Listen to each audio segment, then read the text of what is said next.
So you're buying or selling a home. What's included in the sale and what's not?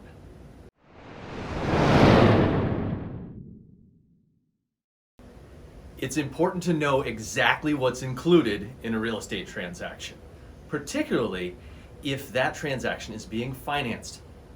Lenders do not like to loan money to buy personal property, and that's understandable. They want to loan money for a mortgage on real estate.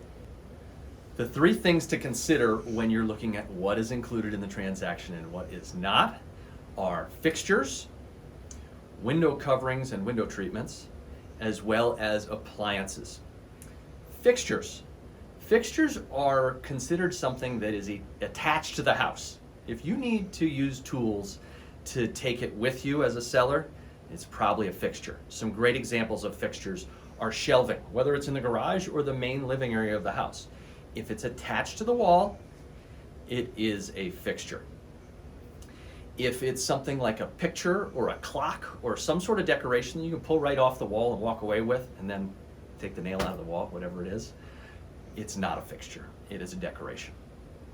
The second part of that is the window treatments. Blinds, curtains, curtain rods are traditionally part of the sale here in Minnesota, and a seller would need to stipulate if they are not included. I had a recent sale where grandma made the curtains and they were really important to the seller.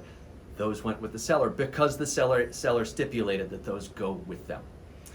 The appliances in a home, traditionally the refrigerator, dishwasher, ovens, things that are installed in the home stay with the home. Here in Minnesota, washer and dryer traditionally stay with the home, but there are times I see where a seller wants to take those with them.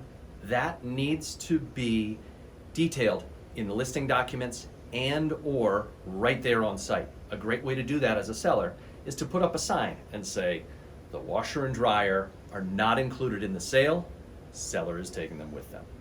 That makes it readily known to the buyer that those pieces are not included in the sale. So a great way to think about it is that personal property is not something that should be involved in a real estate transaction.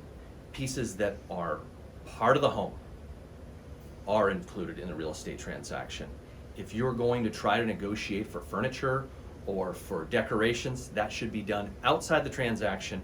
Talk to your realtor about that, and often that can be done between the buyer and the seller after you've reached a purchase agreement to buy the home.